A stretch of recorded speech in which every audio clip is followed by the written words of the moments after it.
மட்டிக்கினாரு ஒருத்தரு, இவரை காப்பாத்தணும் கத்துரு.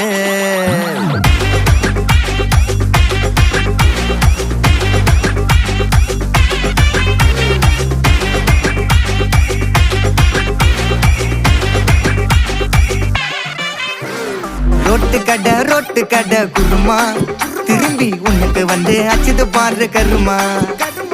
வாஷிங் பவுடர் நிறுமா, கொஞ்சம் வாய சுவையும் பொத்துக்கிட்டு இருமா. ஓ நிலைமையத்தான் நினைச்சு சிரிமா. தக்காளி பிசிக்கி தொட்டு மொக்க வாங்கிட்டடா செவுத்த போய் நக்கு.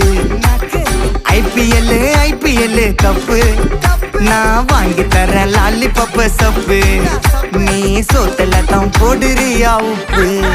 அப்போ இப்படி இருந்த நீ இப்போ இப்படி ஆயிட்ட, ரொம்ப மாசு காட்டினவ